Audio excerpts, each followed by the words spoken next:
Dr. William Samoei Ruto. Mr. President.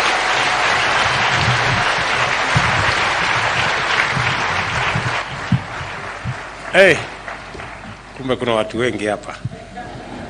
Let us take our seats. Thank you very much. Asante sana.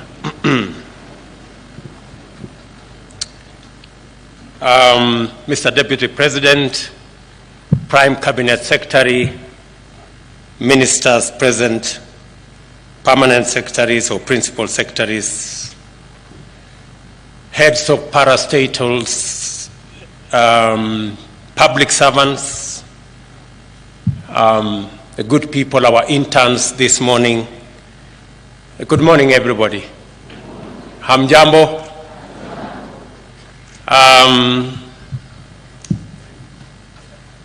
Madam Aisha Jumwa, thank you very much for putting this together.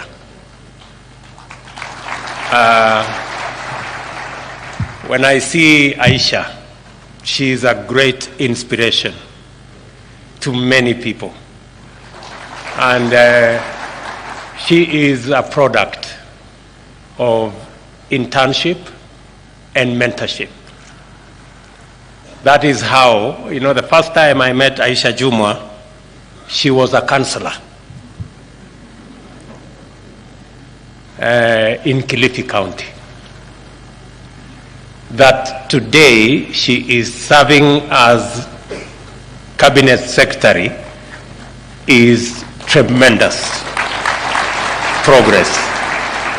Congratulations, Madam, and I hope through you many other public servants find the inspiration to be the best they can, irrespective of where they stand today.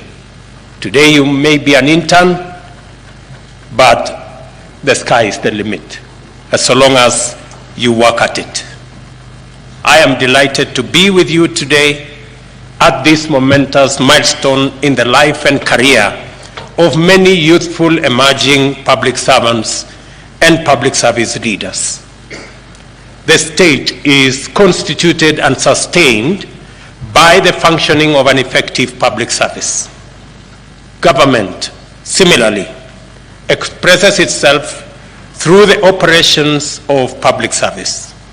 The country is served through the administrative departments of public service, while the economy is coordinated by the regulatory agencies of the public service. The public service is a fundamental constitutional component through which an effective state can achieve and maintain a stable society and efficient economy. In short, it is indispensable to a properly functioning republic such as ours. Government relies on the public service to satisfy citizens' aspirations by implementing policy, projects and programs according to the mandate conferred on it through democratically elected leaders. The prospects of sustainable development for any society is therefore directly linked to the soundness of its public service. By soundness, I mean a public service that is firmly apolitical, impersonal, scrupulous, impartial, fair, consistent, predictable, and coherent. A sound public service must be loyal and subordinate to elected leadership. The standard for soundness of the public service is set out in Article 232(1) and 10 of the Constitution, which binds everybody acting in the name of the Constitution of Kenya. The government is committed to delivering its pledges to the people of Kenya as set out in our plan for the bottom-up economic transformation agenda. It has therefore embarked on formulating appropriate policy and strategic frameworks that will anchor implementation of our food security and agro-industrial production, affordable housing, universal health coverage, micro, small, and medium enterprises, as well as the digital economy agenda. To deliver a responsive, responsible, and accountable public service is an imperative. I am encouraged that our public service has maintained its political neutrality and impartiality for the greater part of our independent history, and especially since the advent of competitive democracy. In the world of globalization, digital governance, online enterprise, a fit-for-purpose public service is going to look and must be different. This inevitable and undeniable fact calls on us to quickly undertake changes that will enable the public service to adapt effectively and deliver to the highest standard even in changing times. I am confident that our public service is perfectly capable of this historic feat, and that, as a result, our nation will never have to suffer disruptions and distortions of teething problems and difficult transitions. We are serving the public at a time of daunting challenges. We are tasked with accelerating economic growth and recovery, ensuring equitable access to opportunity and wealth creation, and also leading our collective adaptation to a ferocious climate situation. We are counting on you to help us deliver the transformation required to overcome these challenges. If we are to deliver on the transformational agenda, we must begin by transforming our public service to make it more responsive to the needs of all our citizens. To place us firmly on this path, the Government of Kenya will adequately facilitate the Public Service Commission to put in place a fit-for-purpose public service. We envisage and expect a service that exhibits high levels of productivity, good governance, patriotism, commitment, diligence, honesty, and excellent performance. I have heard you, Chair, and the Commission on your request on what we need to do to make resources available for the better training, the better preparation of the public service so that they can deliver on their constitutional mandate. And I like the suggestion that you have said we can cut down on the mandazis and entertainment so that we can provide more money for training and mentorship. I wish the Minister for Finance was here so that he can do the needful. I quite agree with the proposition that this cohort of interns and those already in public service have benefited immensely from this program. I listened to you, Chairman, and you said it is the first time the head of state is coming for the public service statutory function as you do your report.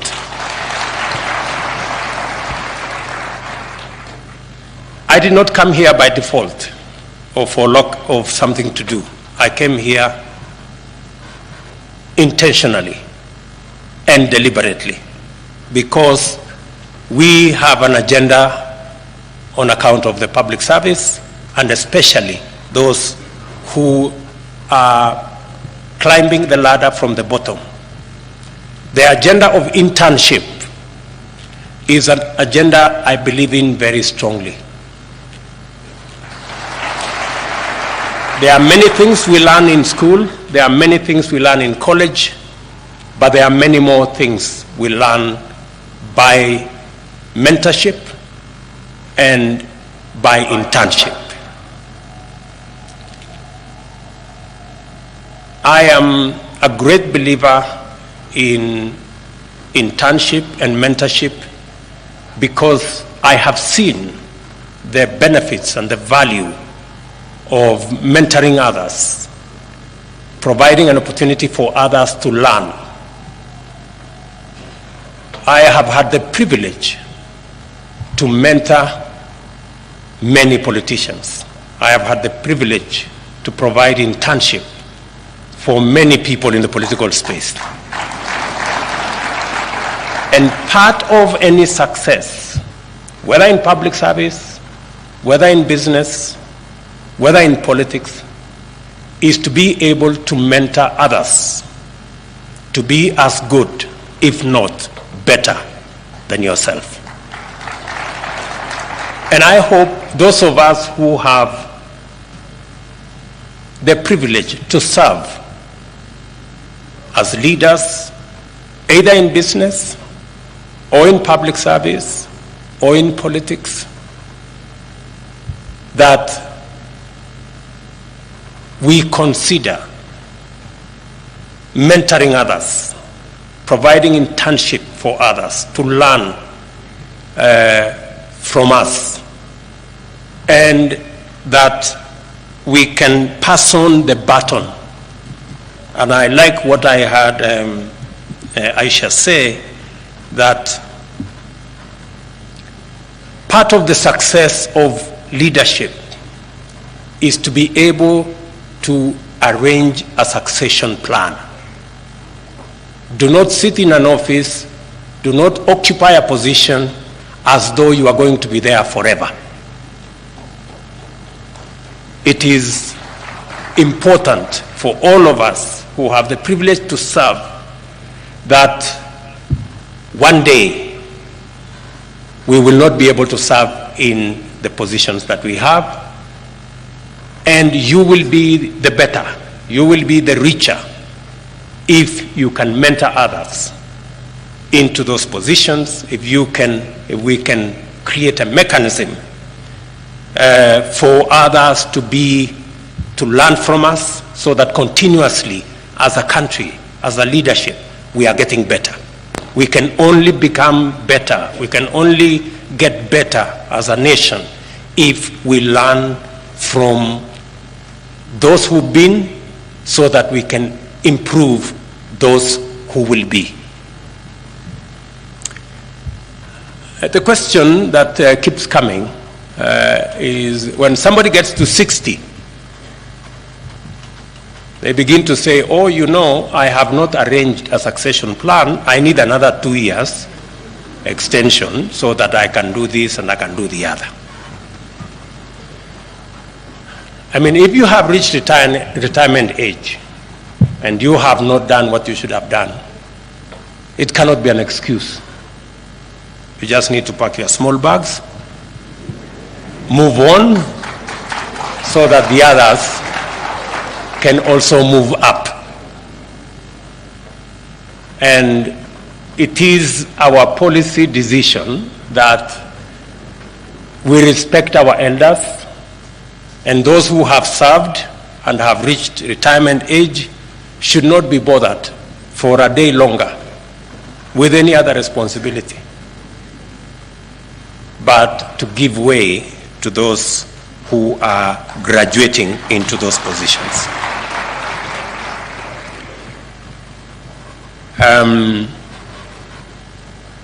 As a politician, when my time comes, I am very confident that I have mentored enough young people, young leaders, who can, if not serve as good, maybe serve better than I have done.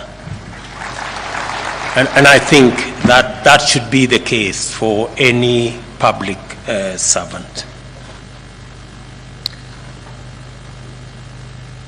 Our strategy to transform the public service is centered on performance management and productivity. The ultimate measure of performance in public service is citizen satisfaction. Accordingly, the Government of Kenya will introduce a robust and integrated performance management architecture and it will provide standardized tools for measuring service delivery across the public service, including state corporations and public universities. This will cut across both levels of government at the national and the county level. A review of the performance management framework in public service has revealed a number of constraints: misaligned institutional arrangements, inadequate policy, and to some extent, legislative and technical capacity limitations. Addressing these challenges requires a coordinated effort through a whole-of-government approach. Subsequently, the Prime Cabinet Secretary's office will work closely with the public service and the ministry concerned to bring together key agencies in government with a view to revamping, re-institutionalizing, and driving a citizen-centric performance management system. The new strategy will seek to entrench a renewed public service performance culture. It will also seek to promote innovation and, crucially, secure the services of the best minds in our country by rewarding public servants who serve with distinction. We will also revitalize the Public Service Week and the Public Service Excellence Award, among other initiatives. Allow me to turn to my favorite part of this audience, the young people gathered here today. And we have two groups. The 3,902 interns joining the public service as the fifth cohort, the public service internship program, and the first cohort of the Public Service Emerging Leaders Fellowship. These two programs are undeniable success stories and underscore the government's commitment to strengthen and nurture strong leadership within the public service. And let me put this in context. We figured out this whole program of internship before the elections in 2017. And it was our intention to have a whole of government, a whole of country program where graduates from our institutions of higher learning can have at least 1 year transition as interns in their areas of expertise in the various areas. Unfortunately, we were not able to implement it the way I had thought about it. But I am happy that at least we started. And what is required now is for us to configure this, institutionalize it in policy and in law.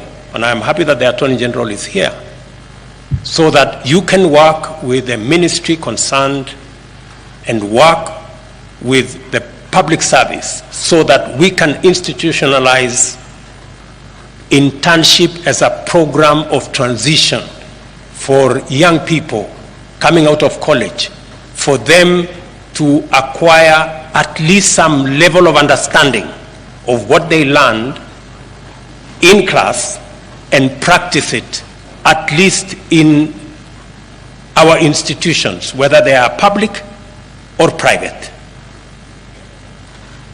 I want to announce that the first step, and that's why I agree with you, Mr. Chairman, is that we have today 3,900 interns.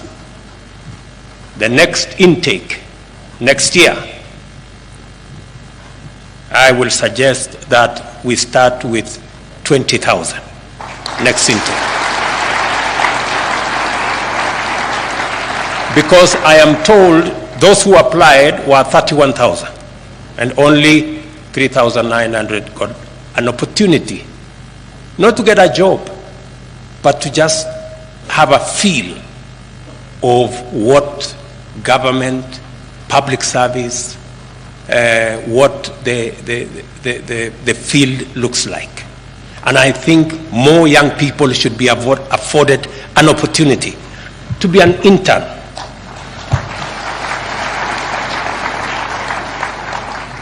I will be proposing that we work with the private sector so that private sector companies, industry can work with us on this internship program, and we are going to provide tax incentives for industries and private sector companies that will partner with us to afford an internship opportunity for the many young people graduating from our institution of higher learning, so that we can not only provide a transition for them, but we can also give them an opportunity to practice what they have learned in class, and for them to have a feel of what working in these offices looks like. That was our intention, and I intend to make it good this time around, now that I have the opportunity.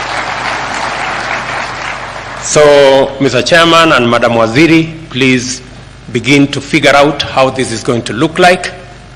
I have some ideas. If you talk to me on the side, I have some ideas on how I think this should look like, so that we can, of course, take it through the usual process of public participation, so that also Kenyans can bring their ideas on what we need to do for our young people as they graduate from our institutions of higher learning. I am pleased to witness the enthusiasm of our young people working in the public service. I welcome you and ask you to bring your energy, your resilience. Please come with your ideas and creativity and innovation, because public service deserves the best. Karibuni sana. You are not just the now, you are also the future. And if you do your best, I am confident that our public service will be in good hands today, tomorrow, going into the future. I must say this: do not join the public service and hold back or shy off from contributing your ideas. There are no right or wrong ideas. We must always be prepared for a good idea to give way to a better idea, and for a better idea to give way to the best idea. That is where I would like public service to be. I remember, Chairman, when I came into office and we wanted to appoint CASs, and the public service brought to my attention that the court had problems with what the CAS, how the CASs had been appointed earlier. And I, after consultations, I told the chair and the public service, all I need is honest advice. And all we must do is go by the rule of law. And we had to redo the whole architecture because it was the advice of a professional public service. All public servants must discharge their mandate, their responsibility, go about their work, and be honest and serve, as was said here ably, with dignity. No is also an answer. If it is not possible, please say it is not possible. Do not cut corners. Do not bend rules. Let us play by the rule book. That's how Kenya is going to go forward, and that's how public service is going to remain professional.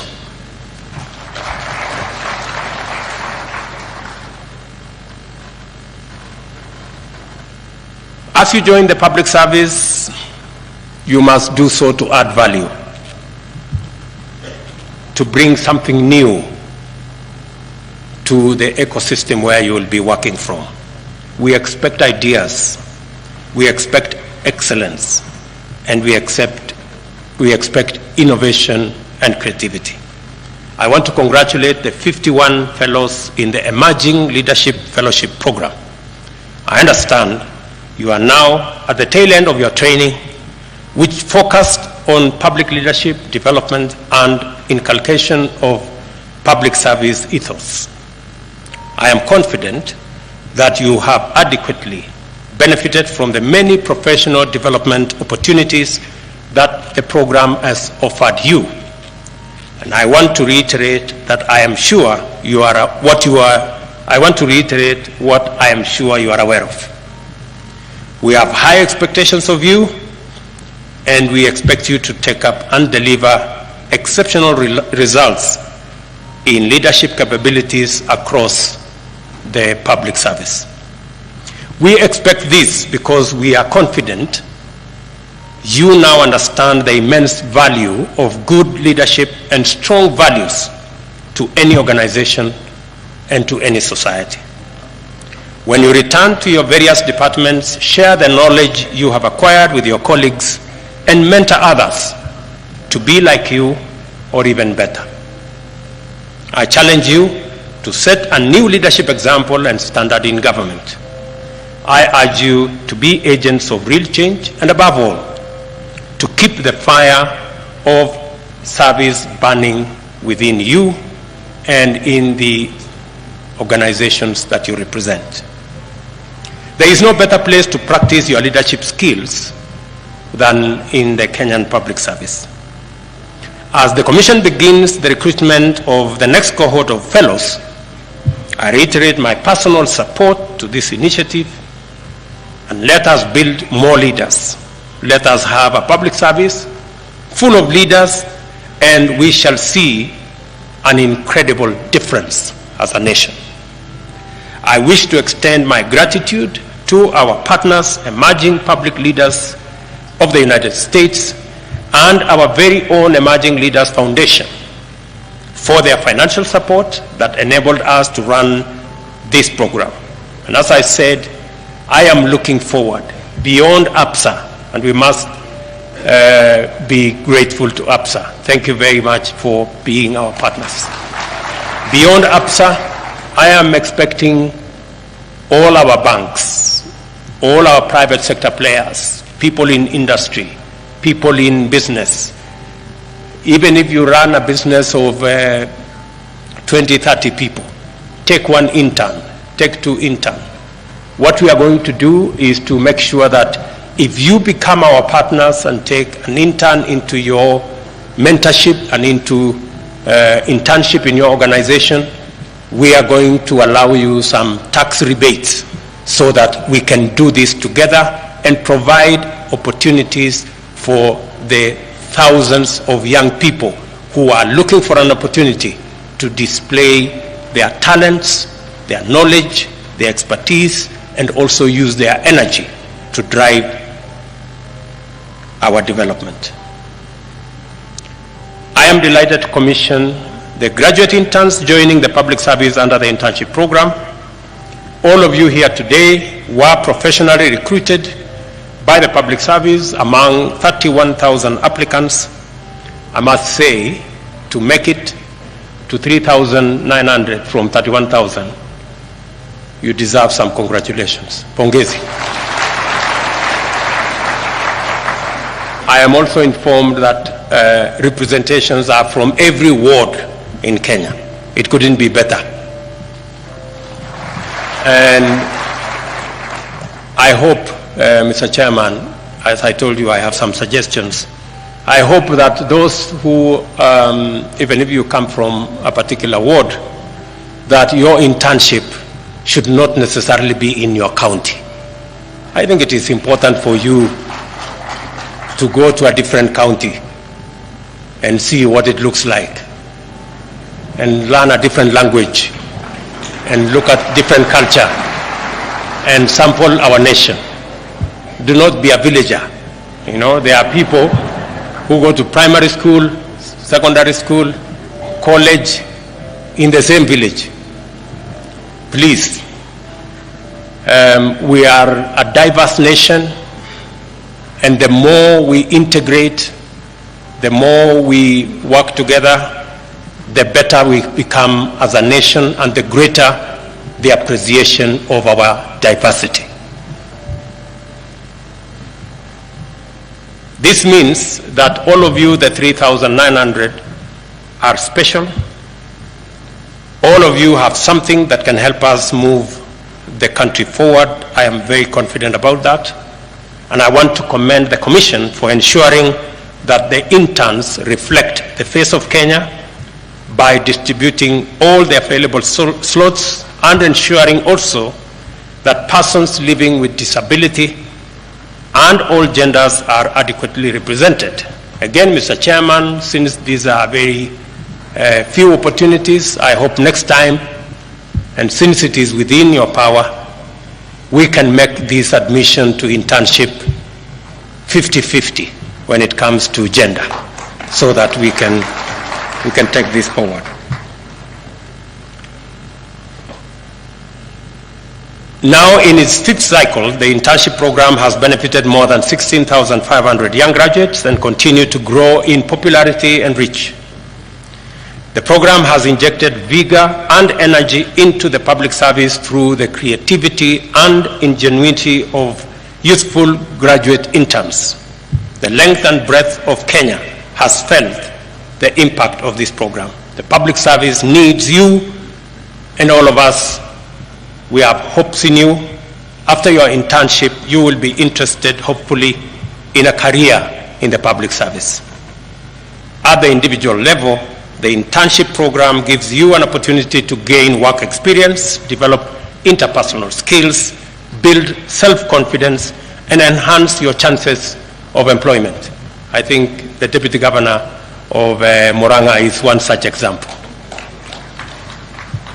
It is encouraging to note that over 10% of the interns who have previously been on the program have progressed to full-time employment in public service institutions. Owing to its success, the government will continue to support the growth of the program, and as I have said, the next intake will be 20,000 interns, and I look forward to working not just with all the parastatals, but all in the spectrum of both public and private. I hope private companies, good people in the private sector will take up this opportunity to work with us to provide internship to these young people of Kenya so that they can become better servants of Kenya, whether they work in the public or the private sector.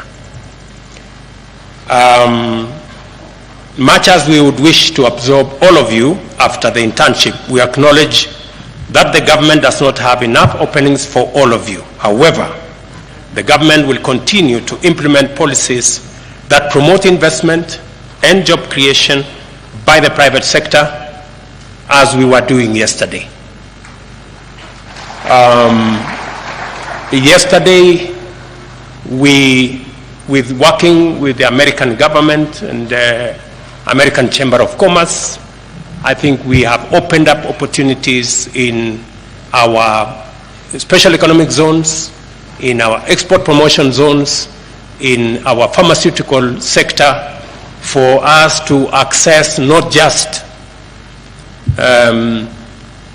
jobs for our young people, but to also access commodities, foreign exchange, taxes, and grow our economy. However,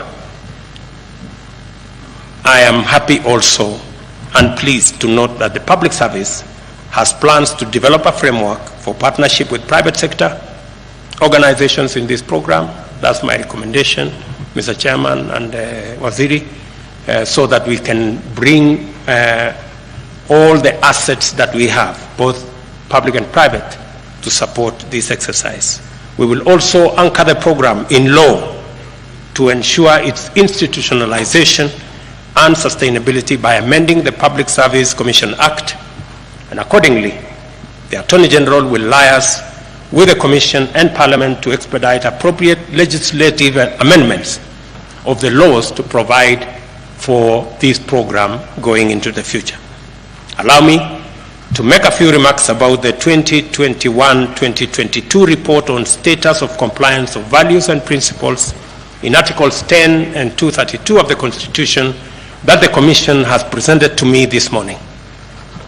I note that the survey covered 477 public institutions out of 525, representing a response rate of 91%. The head of public service is directed to write to those who did not respond to explain to us which government they serve. While this is an improvement from the previous year, anything short of 100% response is not only unacceptable, it is not right. Going forward, the government of Kenya will demand answers from public institutions that do not participate in this evaluation that is anchored in law and in the Constitution. It is worth noting that the overall compliance level improved from the previous financial year, indicating that public institutions have progressively aligned with the national values and principles of governance outlined under Article 10 of the Constitution and values and principles of public service under Article 232 of our Constitution. I want to assure you that the government will fully implement the recommendations of this report. We will ensure that the public service reflects the face of Kenya's diverse communities and affords adequate and equal opportunities for appointment of women, men, members of all communities, and persons living with disability. The recommendations to migrate public service to online platforms to ensure compliance with values and principles of governance is in perfect synchrony with our plan to digitize government services. So far, 5,700 government services have been digitized, and we are well on course, ensuring that by June this year, between 90% and 100% of all government services will be online, so that the public service can be much more efficient and much more effective in delivering services to the people of Kenya, even as we use the digital platform to eliminate corruption, to eliminate pilferage, to eliminate wastage, and to make government services not just efficiently delivered, but also to make it easy for citizens to interact and work with their government. The recommendations will be, as I have said, completed, and this exercise will be done by June to allow Kenyans to access services without unnecessary bureaucracy. The digital transformation era that we live in demands smart solutions. Now more than ever, we need our smartest and most innovative men and women to drive public service, secure our country, grow our economy, and promote social inclusion. The government will therefore continue to invest in the development of skills to support transformation into a truly digital economy. Finally, let me extend my gratitude to all public servants across the country for the work you do and you continue to serve our nation. The government will progressively improve your terms of service and conditions of work. It is now my pleasure, ladies and gentlemen, after everything I have said, to say that as we progress together, let us not be distracted. We are a robust democracy. We believe in the rule of law, and it is my contention that the Constitution, even as it provided for us to have divergent opinions, and we should. In fact, something would be very wrong with us if we agreed on everything all the time. Having competing ideas, having divergent opinion is part of what we celebrate as a democracy, and we must celebrate our diversity in ideas as well. But it is my position that the Constitution did not envisage that different opinions would result in chaos or loss of property or loss of life. We must, all of us, be able to celebrate all the rights provided for in our Constitution in a manner that respects the rights of others, and also in a manner that does not destroy property, or in a manner that does not make our children not go to school. I think we can do that. We are mature enough to be able to do that, and I hope that all of us will begin to understand where we must go. It is now my pleasure to declare the 5th cohort of the Public Service Internship Program and the 2021-22 report on status of compliance with values and principles of Article 10 and Article 232 of the Constitution by the Public Service officially launched. Asanteni sana. Thank you very much. God bless you. Na asante sana. Congratulations, Chairman and all the commissioners. And we look forward to working with you. And I think all is well. Na wangwana wale interns, congratulations for being part of this program. I look forward to working with you, and I look forward to us moving the